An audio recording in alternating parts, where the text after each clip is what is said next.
Hey everyone, Sao the narrator, and I'm here to help you out. If you want to use this video to sleep, so first, please let me enjoy the video and discover the channel. Also, comment on where it is and what time and when it is selling. Now, enjoy comfort and relaxation. It began like any ordinary day. A home set in a quiet suburban neighborhood carried the tranquility of its surroundings.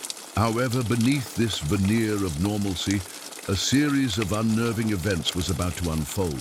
The homeowner, who worked from home, had been facing challenges with power outages, forcing a temporary relocation to an Airbnb in a lesser-known part of the city. The setting seemed inconspicuous, a small, unassuming neighborhood tucked away from the bustling city center. But what started as a logistical necessity quickly evolved into a disturbing encounter that defied all expectations. The first night at the Airbnb passed uneventfully, save for the fatigue of a long drive and the weight of disrupted routines. By morning, the focus shifted to setting up a makeshift workspace, a task interrupted by an unexpected knock at the door. It was a sharp sound that echoed in the quiet. The decision to answer was made reluctantly, an uneasy compromise between curiosity and caution. The man on the porch was not what one would expect. He was perhaps in his early 30s, his body marked with an array of tattoos, his demeanor uninviting. He made no attempt to explain his presence or offer pleasantries, standing instead in silent observation. The homeowner, uncertain of the stranger's intent, chose not to engage.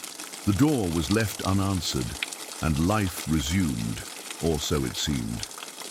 Hours later, as the day transitioned into evening, the knock came again. This time, it was later, darker and more persistent. Peering through the window revealed the same man, his expression unreadable, yet unnervingly focused. The homeowner's decision was the same, ignore and retreat. Yet the unease lingered, growing heavier with each passing hour. The real turning point came not with a sound, but with a discovery. As the evening settled into night, the laptop's glow was the only light in the Airbnb. It was only when the screen dimmed that the homeowner noticed something amiss, faint footprints trailing across the hallway floor. These were not the marks of someone coming and going casually, but those of someone who had wandered the space unnoticed, while the homeowner remained engrossed in work. What followed was a moment of sheer, paralyzing realization. The back door, once securely shut, now stood slightly ajar, swaying ever so slightly with the night breeze. Each detail pointed to a singular, horrifying conclusion. The house had been entered, and not by accident. The moment hung in oppressive silence, pierced only by the faint, deliberate creak of footsteps descending the stairs. Each sound echoed in the stillness, amplifying the dread that gripped the homeowner. Frozen in place, they strained to make sense of the unfolding situation. The reality of someone inside the Airbnb was undeniable now, yet the intruder's intentions remained an ominous mystery. The hallway, dimly lit by the glow of the laptop, seemed to stretch endlessly. Every shadow took on a life of its own, flickering and shifting as the homeowner's breath quickened. Instinct battled reason. Should they confront whoever was there or find a way to escape? The thought of retreating to the backyard crossed their mind, but the unknown loomed too heavily. As the footsteps reached the base of the stairs, they halted. The silence was deafening, thick with tension. And then, a face emerged from the shadows, the same man from the earlier knocks. His expression, now devoid of ambiguity, was a mix of cold curiosity and simmering anger. He had clearly expected an empty house. The homeowner's presence surprised him, but the shock was fleeting, replaced by something far more sinister. The man took a slow step forward, his gaze locking onto the homeowner.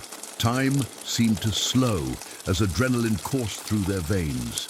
Without thinking, they turned and bolted for the backyard, throwing the door wide open and plunging into the night. The man followed, his movements fast and purposeful, his footsteps crunching on the gravel path just behind. The backyard opened into a patch of woods, the trees offering a thin veil of protection.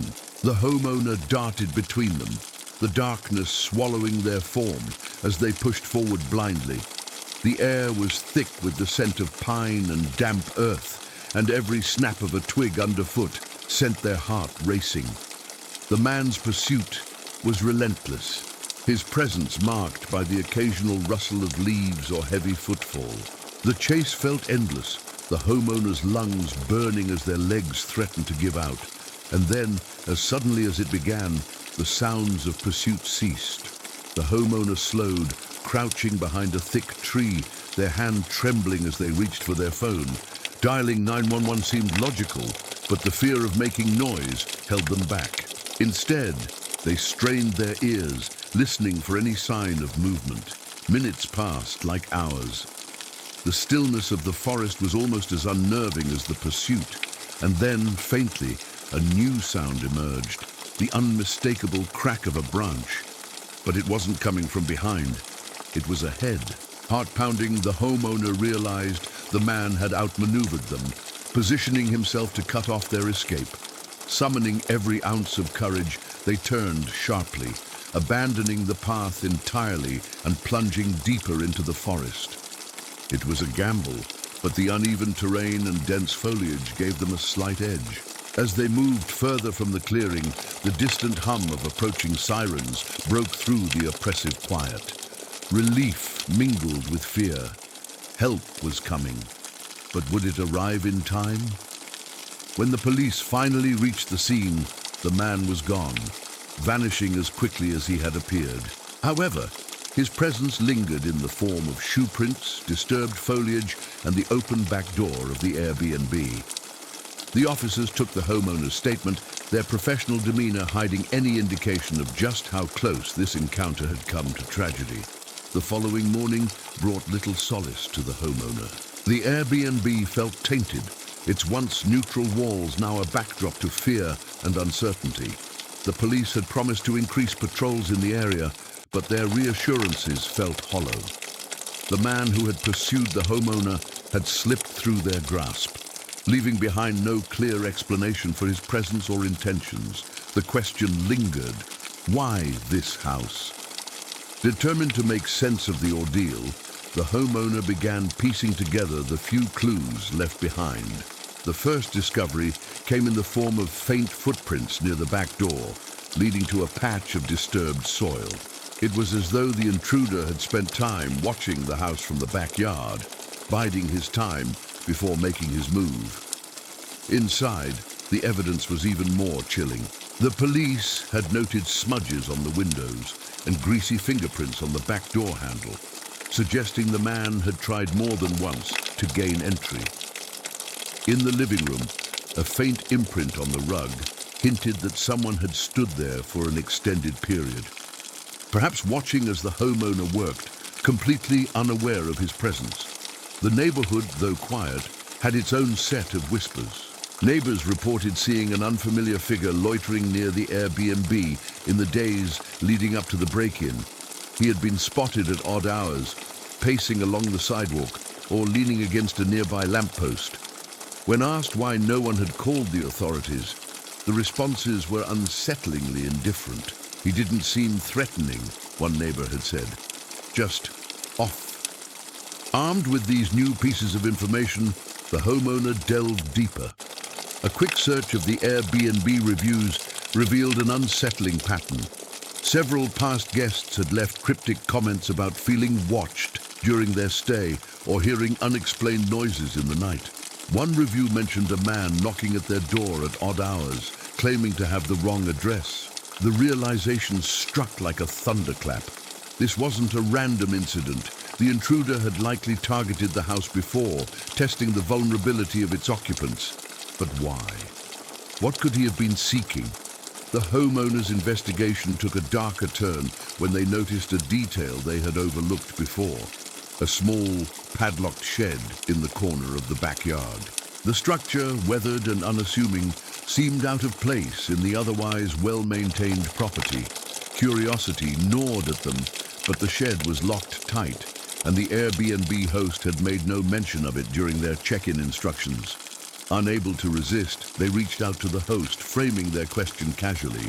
The response was immediate, but unsettlingly brief. The host claimed the shed contained old tools and gardening supplies and wasn't relevant to the stay.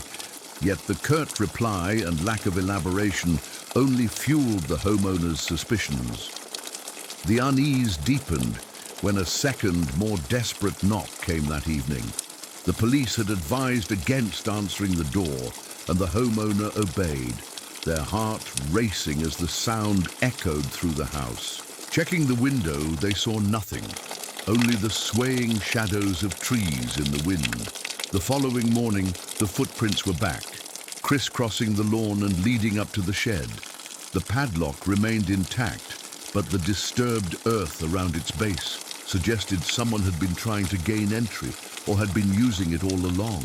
The decision to stay one final night at the Airbnb weighed heavily on the homeowner. Despite their fear, the unanswered questions gnawed at them. The locked shed in the backyard now seemed less like a harmless relic and more like a vault of secrets. The footprints, the strange man's appearances, and the unnerving reviews. It all centered on this unassuming structure. The homeowner resolved to investigate before leaving, driven as much by curiosity as by a desperate need for closure.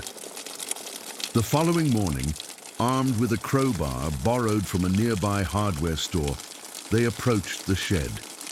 The air was thick, and the forest seemed unnaturally quiet, as though the world itself was holding its breath. The padlock, weathered by time, resisted at first, but eventually snapped with a metallic groan. The door creaked open, revealing the darkness within. The interior was a stark contrast to the shed's unassuming exterior. It wasn't filled with gardening tools or forgotten equipment, as the host had claimed. Instead, a worn wooden table stood in the center, covered in papers, photographs, and a faint layer of dust. The walls were lined with shelves, each one cluttered with old cans, ropes, and a peculiar collection of trinkets, keys, watches, and other personal items that seemed far too intimate to belong to a gardener. Among the scattered items on the table, one photograph caught the homeowner's eye. It was of the Airbnb itself, taken from the vantage point of the backyard. The angle was familiar, the same perspective the footprints had traced to the house. Flipping through the stack of photos, a horrifying pattern emerged. The images documented the Airbnb's guests, captured in candid moments, sitting on the porch, unpacking their cars, even sleeping inside the house. Beneath the photos lay a notebook filled with scrawled entries. The writing was erratic, almost manic, detailing observations about the guests, their habits, their routines, and chillingly, their vulnerabilities.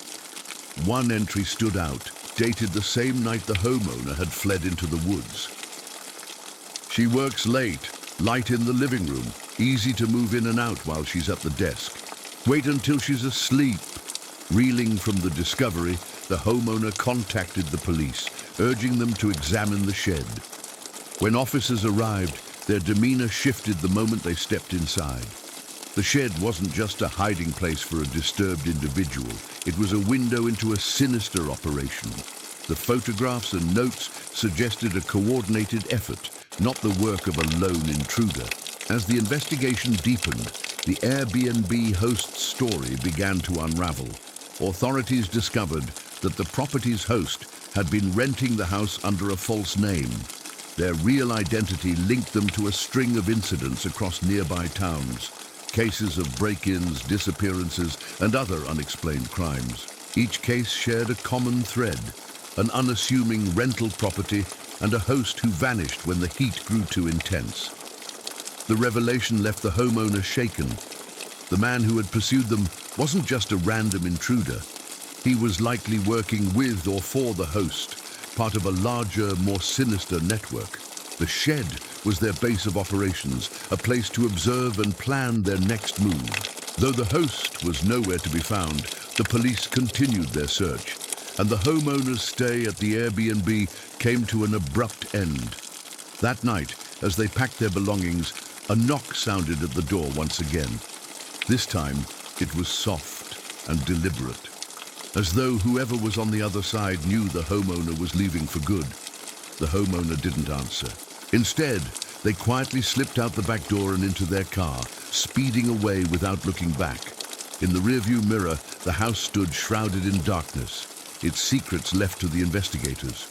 What remained unexplored were the deeper motives behind the operation. Was this a crime of opportunity, or was there something specific about this house and its guests that attracted such danger? The trail led further into the host's past, promising revelations far darker than anyone could have anticipated. As the homeowner fled the Airbnb, the house itself seemed to dissolve into the night behind them. A place now more akin to a waking nightmare than a simple rental property. But the lingering question remained: what drove this unsettling operation? Was it simply opportunistic crime, or was there something far more calculated behind it? The police investigation into the host's background began to yield answers. It started with the false identity the host had used to rent out the Airbnb. The name was linked to multiple properties across the region, many of which had their own mysterious histories. Guests reported strange encounters, unexplained disturbances, and in a few cases, missing personal items. Each location painted a picture of careful observation and predation, but this house seemed different. It wasn't just a stage for theft. It had become a hunting ground. Delving deeper into the records, the authorities uncovered a chilling pattern. The guests who stayed at this Airbnb were often single travelers, couples on short vacations, or individuals visiting for work. None of them had close ties to the area, making them perfect targets. Worse yet, a few of these guests had been reported missing, their cases unsolved and quietly shelved over the years. Among the host's records, hidden in a storage locker rented under yet another alias, investigators found evidence of surveillance, more photographs, notebooks, and even recordings of phone calls made by past guests. It became evident that the host, or their accomplices, had been selecting specific individuals for reasons still unclear. The documentation revealed detailed notes about each guest's habits, preferences, and vulnerabilities. The level of detail was unnerving, as though the intrusions were less about theft and more about control. One file stood out, marked with a red tab. It contained pages about the homeowner, detailing their routines during the stay, including timestamps of lights turning on and off, and even the meals they prepared. But it also included details that the homeowner couldn't explain. Observations about their life back home, people they interacted with, and private conversations that could only have been overheard through electronic surveillance. The shed, which had revealed so much, became the focus of the investigation. Forensics uncovered a hidden compartment beneath the floorboards, containing items that tied the Airbnb host to other crimes. But more disturbingly, there were blueprints for the house itself. They showed modifications that had been made to facilitate the surveillance and access of guests. Hidden cameras disguised as smoke detectors, microphones embedded in the walls, and even a passageway connecting the shed to the house's basement. When the police inspected the house again, they found the passage cleverly concealed behind a removable panel in the basement wall. It was narrow, barely wide enough for a person, and led directly to the shed. The footprints in the house now made perfect sense. Someone had been watching, waiting, and moving freely between the shed and the Airbnb. Despite these discoveries, the host remained elusive. The fake identities, multiple properties, and lack of consistent documentation made tracking them nearly impossible. What was clear, however, was that this person, or group, had been operating for years, honing their methods and selecting targets with care. The police theorized that the host wasn't working alone. The man who had chased the homeowner through the woods might have been one of several accomplices. His role was likely to intimidate or harm the guest, ensuring their compliance or silencing them entirely. But why had he hesitated to act earlier? Why had he waited until the homeowner discovered the footprints and the open door? These questions led investigators to consider a darker possibility. The operation might not have been driven solely by financial motives. The carefully planned surveillance, the psychological manipulation of the guests, and the willingness to physically confront them all suggested a desire for power and control. The host and their accomplices weren't just watching. They were playing a twisted game. The homeowner, now far from the Airbnb and safely reunited with family, struggled to shake the weight of their experience. The knowledge that they had been monitored so intimately and targeted so deliberately was almost too much to bear. But what haunted them most was the realization that this wasn't an isolated incident. Somewhere, others had likely faced similar horrors, and the individuals responsible were still at large. The house was eventually removed from Airbnb's listings, and the platform faced scrutiny for its lack of oversight. But the true resolution lay in the hands of the authorities, who continued their search for the host and their network. As investigators closed in on the network, they uncovered a lead pointing to an abandoned property tied to the host's aliases. What they found there would unravel the true scale of the operation and reveal the terrifying endgame behind it all. The investigation reached a critical turning point when a tip led authorities to an abandoned farmhouse on the outskirts of a rural town, over 100 miles from the Airbnb. The property, tied to one of the host's many aliases, had been left unoccupied for years. Locals described it as a place of eerie silence, a structure avoided by children and dismissed by adults as just one of those old places. Yet its connection to the host could no longer be ignored. Investigators descended upon the site, a decrepit two-story house with sagging shutters and weeds overtaking its grounds. The farmhouse looked as if it had been frozen in time, but the inside told a far darker story. The first floor was almost entirely empty, save for layers of dust and signs of decay. Broken furniture and cobweb-covered fixtures gave the appearance of long abandonment, but it was the basement door, concealed behind a tattered curtain, that caught the investigators' attention. The door was reinforced with multiple locks, each rusted with time. Breaking through them took several minutes, and the air that greeted them was stale and heavy, as though untouched for decades. What lay below was a labyrinth of rooms, each more disturbing than the last. The first was a storage area filled with old surveillance equipment, vintage cameras, worn-out recording devices, and boxes of tapes meticulously labeled with dates and names. Many of the labels matched the guest records found in the shed. This was the operation's nerve center, a place where lives had been observed and catalogued without consent. Further into the basement, a room lined with photographs and maps emerged. The maps charted locations of Airbnb properties, each marked with notes and dates. Some areas were circled repeatedly, suggesting they were hotspots for activity. The photographs, though faded, were unmistakably similar to those found in the shed. Candid shots of unsuspecting guests, some dating back nearly 2 decades. At the far end of the basement, investigators discovered what could only be described as a holding room.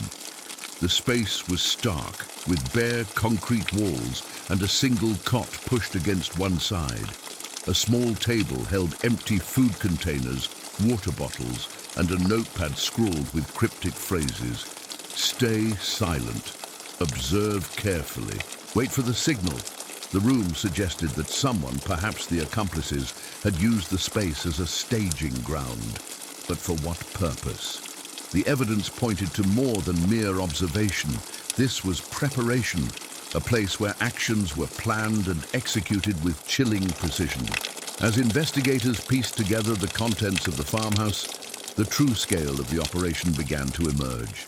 The network wasn't just targeting individual Airbnb guests. It was using these properties as part of a larger scheme. Some of the documents hinted at human trafficking, while others suggested extortion, using the surveillance footage to blackmail guests. The farmhouse was a hub, a dark nexus connecting the dots between countless seemingly isolated incidents. Among the most damning pieces of evidence was a journal recovered from one of the basement's storage cabinets. The handwriting matched that of the notes found in the shed, and the entries detailed the twisted motivations behind the operation. People are careless, they trust too easily, they assume safety in places they don't understand. That's why they're perfect. They walk into traps without seeing the signs. It's not our fault, it's their weakness. The discovery of the farmhouse reignited the investigation, providing critical leads that stretched beyond the region. Authorities believed they were finally closing in on the host, whose identity now appeared tied to multiple aliases across state lines. A nationwide alert was issued, and task forces were deployed to track down accomplices and shut down any remaining properties tied to the network. For the homeowner who had unknowingly stepped into this web, the farmhouse provided grim validation. Their ordeal was not random. It was the result of a calculated, insidious system designed to exploit the unsuspecting. While the revelations offered some closure, the scars of the experience remained. Despite the farmhouse's trove of evidence, one question lingered. Where was the host? The answers, hidden in plain sight, would come to light in a confrontation that would lay bare the true mastermind behind the operation. With each discovery, the web of the operation grew more intricate, but one central figure remained elusive: the host. Investigators were now certain that this person wasn't just the architect of the sinister network, but also its most active participant. The host's ability to evade detection for so long suggested a mind capable of meticulous planning and cold manipulation. The question wasn't just who they were, but how they had managed to operate in the shadows for years. The farmhouse yielded one final clue: a recently discarded cell phone buried under a pile of old newspapers in the basement. While the device was damaged, forensic experts managed to extract fragments of its data. Among the recovered files were a series of text messages, cryptic but revealing. Property is clear, ready for use. New guests arriving 3:15, surveillance set. Leaving the area, stay in position. The timestamps on these messages coincided with reports from the Airbnb where the homeowner had stayed. More tellingly, the phone's location history placed it near properties linked to the host across multiple states. It was the break investigators needed, a trail to follow. As the search intensified, authorities zeroed in on a small town 2 states over, where surveillance footage captured an individual matching the host's description, withdrawing cash from an ATM. The person wore a baseball cap and sunglasses, but their mannerisms were unmistakable. A coordinated task force began tracking their movements, piecing together a profile that grew more disturbing with each discovery. The host wasn't a shadowy figure living off the grid, as some had theorized. Instead, they operated under a facade of normalcy. The investigation uncovered that they ran a legitimate-sounding property management business, handling multiple short-term rental properties.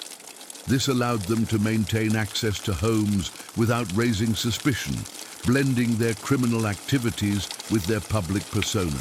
Neighbors and acquaintances described the host as unassuming and professional. They were known for being polite but distant, never offering more than the surface-level details of their life. It was this duality, the ability to seamlessly shift between roles, that had allowed them to remain hidden for so long. The breakthrough came late one evening when the host unknowingly walked into a trap. Authorities had traced them to a new rental property where they were believed to be preparing for their next move. The home, located in a quiet cul-de-sac, was surrounded by plainclothes officers, with every exit monitored. Inside, the host moved with the confidence of someone who felt untouchable. Surveillance cameras had been installed in strategic locations, their placement eerily similar to the setup found at the other properties.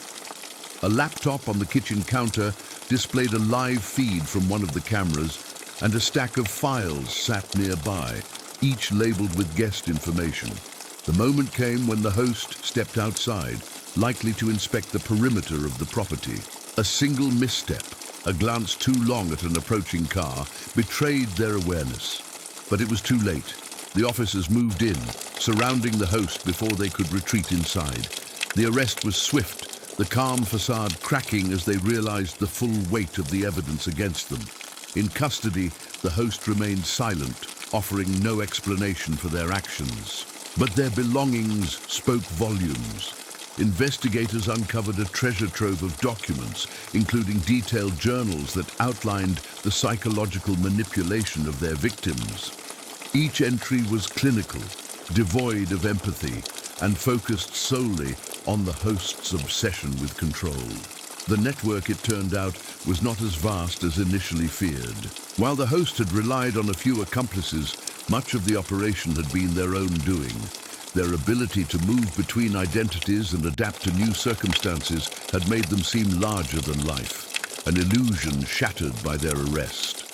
For the homeowner, the host's capture brought a measure of relief, but no true peace. The experience had left an indelible mark, a reminder of how easily trust could be exploited, yet their courage in coming forward had been instrumental in bringing the operation to an end. The Airbnb was permanently removed from all rental platforms, and the company implemented stricter safety protocols in the wake of the case. While the system wasn't perfect, it was a step toward ensuring that no one else would fall victim to such a chilling scheme. As the trial of the host approached, new evidence came to light. Letters and communications that hinted at a deeper motive behind their actions. What had driven the host to orchestrate such a sinister operation? The answers would prove even more unsettling than the crimes themselves. As the trial of the host loomed, investigators continued combing through the vast trove of evidence collected from the farmhouse and other properties. While the physical proof of their crimes was damning, it was the host's psychological profile that painted the most chilling picture. Letters, journals, and correspondence unearthed during the investigation hinted at a deeper motive, one rooted in an unsettling mix of power, paranoia, and control. The letters, recovered from a locked safe at the farmhouse, were addressed to no one in particular, yet they read like confessions. They outlined a worldview that was both calculated and delusional, suggesting the host believed their actions served a higher purpose. One letter stood out, its words scrawled with an intensity that bordered on manic. People walk through life blind. They don't see the risks they take every day. I've opened their eyes, I've shown them the consequences of their carelessness. Without me, they'd remain ignorant, wandering into danger without a second thought. Another letter, more structured but equally unsettling, hinted at a past experience that might have triggered the host's descent into darkness. I trusted once. It cost me everything. Now I control the trust others place in me. They think the world is safe. They're wrong. I teach them that lesson. The letters revealed a mind consumed by the need to manipulate and dominate others, fueled by an unrelenting belief that their actions were not only justified, but necessary. One of the most revealing pieces of evidence was a flowchart found in the farmhouse's basement.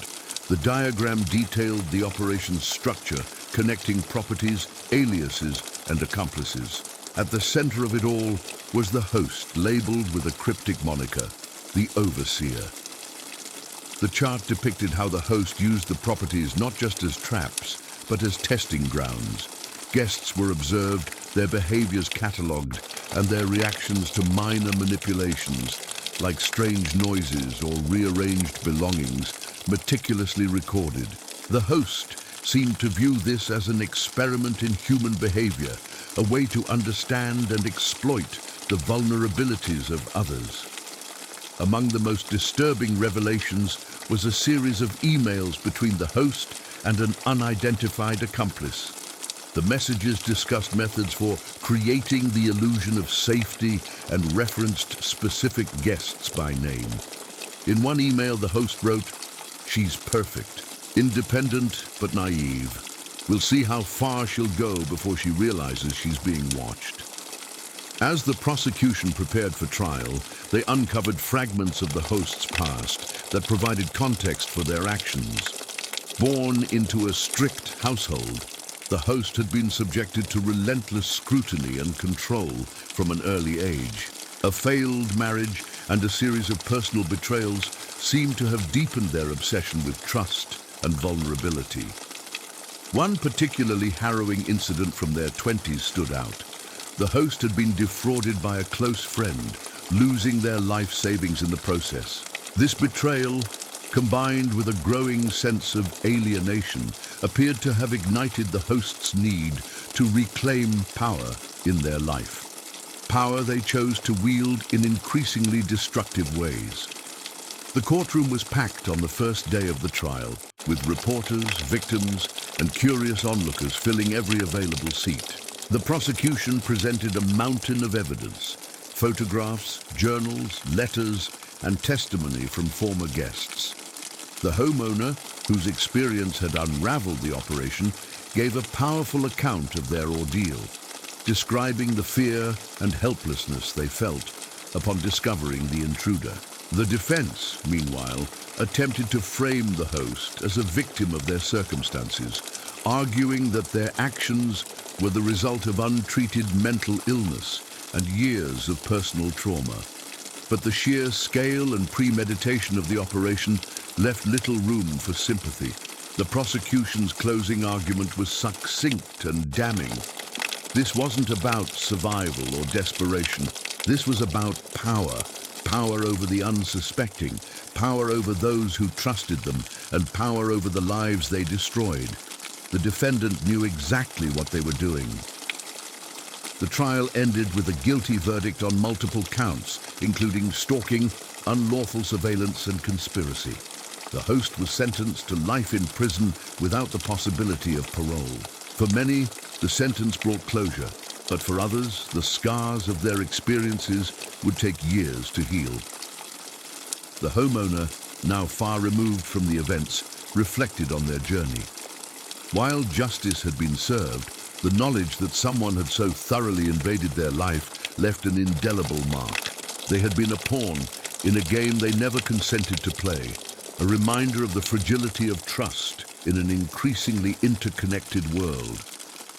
As the world tried to move on, whispers of a potential accomplice emerged, someone who had evaded capture and might still be operating in the shadows. The case, it seemed, was far from over. Even as the host's trial concluded and the guilty verdict brought a sense of justice, an unsettling possibility began to emerge. Investigators, combing through the extensive evidence gathered from the host's properties, uncovered traces of another individual, a potential accomplice whose identity remained unknown. The discovery reignited the case, turning it from a resolved mystery into a chilling search for someone who might still be out there. The first clue came from the email correspondence recovered from the farmhouse. While many of the exchanges were between the host and known aliases they used to conduct their operation, there were also cryptic messages signed only with the initial R. The tone of these messages suggested familiarity and collaboration, with phrases like, "The setup is complete, I'll monitor from my end." The last one reacted exactly as predicted, moving forward with Phase 2. One particularly haunting message stood out, dated just a week before the homeowner's stay at the Airbnb. "They'll never suspect, it's seamless now."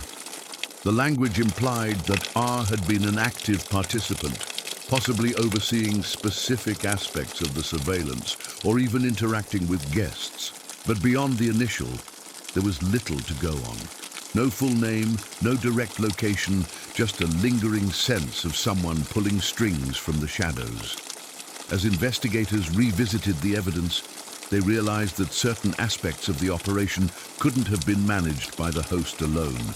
For instance, the technical sophistication of the surveillance equipment the careful maintenance of multiple aliases, and the ability to track guests across properties all pointed to a broader network of support. An analysis of the host's financial records revealed unexplained payments to anonymous accounts. These payments, often labeled as consulting fees, coincided with the timeline of the most elaborate setups. Who was receiving this money and what role did they play in the operation? The flowchart found in the farmhouse also took on new significance. One of the branches was marked with a question mark, as though the hosts themselves were unsure of their connection to R. The label read simply, Observer. This suggested that even within the network, R had operated as an enigmatic figure, keeping their true role and identity hidden. The breakthrough came unexpectedly during a routine interview with a former Airbnb guest who had stayed at one of the host's properties years earlier. The guest mentioned an unsettling encounter with a maintenance worker who had shown up unannounced, claiming to be there to check the smoke detectors. While the worker's demeanor seemed professional at the time, the guest now realized how odd the situation had been, especially since no issues with the smoke detectors had been reported. When investigators compared the guest's description of the worker to the host, the mismatch was obvious. This wasn't the host, it was someone else.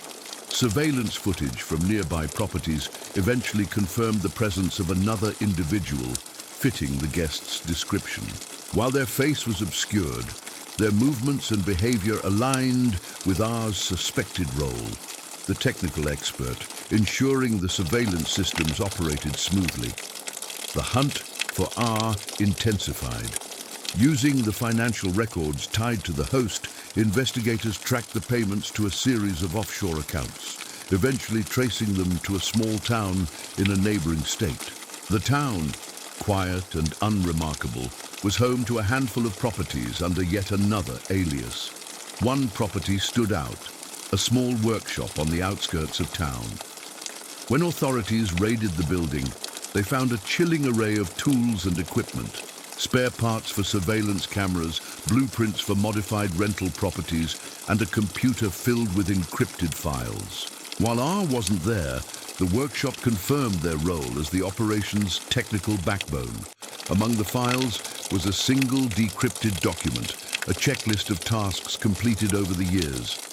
Many of the entries matched known incidents from the host's properties, but one entry, dated just days before the farmhouse raid, was particularly ominous. Shutdown initiated. Relocate to fallback point. Despite the overwhelming evidence, R remained one step ahead. Their ability to disappear without a trace frustrated investigators and left victims on edge. For the homeowner, the knowledge that an accomplice was still out there brought back the fear they thought they had left behind. What if R was still watching, still monitoring, waiting for the right moment to strike again? The FBI issued a nationwide alert, sharing R's description and details of their potential aliases. Tips began pouring in from across the country, each one bringing investigators closer to unraveling the truth. Yet the deeper they dug, the more they realized how meticulous R had been in covering their tracks. Just as hope began to dwindle, a mistake in R's carefully laid plans surfaced, a single error that would lead investigators to a confrontation far more dangerous than they had anticipated. What they uncovered would reveal the full extent of R's involvement and the dark future they had been planning. As the investigation stretched on, R's carefully constructed web of anonymity began to unravel. Their meticulous planning had left little room for error, but no plan is flawless. A seemingly minor oversight, a detail they could not have anticipated, became the thread investigators needed to pull to dismantle the operation entirely.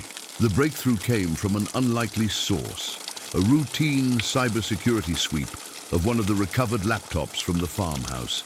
Investigators discovered a fragment of data hidden deep in the device's storage, a log of an email account that R had used but failed to delete. The email, though encrypted, contained metadata pointing to a specific location, a small apartment complex in a bustling urban area. Authorities moved quickly, surveilling the address and identifying a tenant whose behavior matched R's suspected profile, the individual who went by the name Ryan. When investigators obtained a warrant to search the apartment, they found evidence that cemented the link. Inside was a fully equipped surveillance setup, including monitors displaying live feeds from various locations. The feeds weren't active, but their origins were clear, properties linked to the host. R had been watching from afar, ensuring their systems operated without interruption. Among the equipment was a laptop with encrypted files similar to those found in the farmhouse.